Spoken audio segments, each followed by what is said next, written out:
Did you ever wonder about the mysterious poet Stevie Smith from the 1900s? Stevie Smith, born Florence Smith in 20 September 1902 in Kingston upon Hull, England. Acquired the name Stevie in her youth when she was riding a horse with her friend, and he said she reminded him of the jockey Steve Donaghy. Her father was a shipping agent.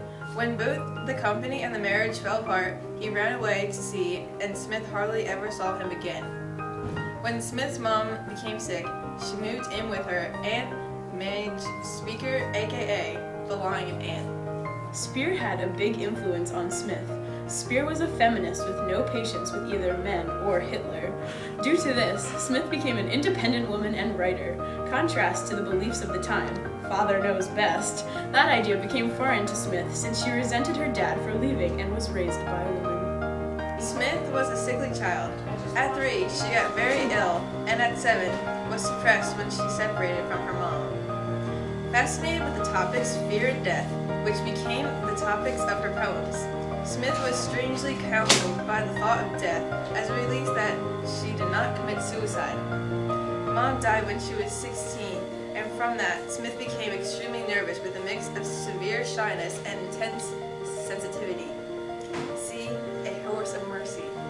Attended an all-girls high school and didn't go to college because teachers felt she wasn't fit to be one. She was the private secretary to Sir Neville Pearson at a publishing firm, met guys from time to time and rejected their proposals, wrote a poem called Freddie, which tells the reader how Stevie doesn't fit into her milieu and that he is dull and unfit for marriage. She never married because she said she wasn't suited to be a housewife and mother.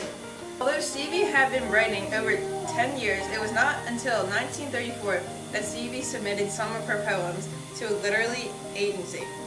Her first novel was Novel on Yellow Paper, which was an unusual stream of consciousness notable closely based on Stevie's own life and was immediately popular. On weekends, she lived with her new literary friends. After parties, Aunt Madge had to drive her and her friends home, which was inconvenient. Stevie was observed as one of the most original poets. Her style was unromantic and ironic. She can combine the pity and terror of her times with humor. Her poetry is childlike, with a mix of wit and seriousness. Stevie's most popular poem, Not Weaving But Drowning, comprised of a grotesque situation of a man drowning. The failure to communicate is evidently tragic for the man who is much further out than you thought. The indifferent bystanders mistook the drowning for waving and a totally exaggerated idea.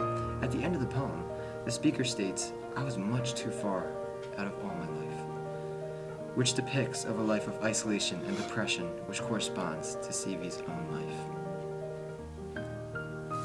Her first book, Novel on Yellow Paper, examined unrest in England during the First World War. Her first collection of verse, A Good Time Was Had by All, appeared a year later and established the combination of caprice and doom, which remain characteristic of both her poems and the quirky line drawings that often accompanied them. The jaunty tone of the title is also pure Smith, whose work thrives on coexisting contradictions, jokey and serious, sophisticated and childlike. Nursery rhyme motives, puns, and seemingly light-hearted verse structures are used to explore unsettling depths. The most famous example of this sure-footed negotiation of the tone is Not Waving But Drowning, which was also the title of her 1957 collection.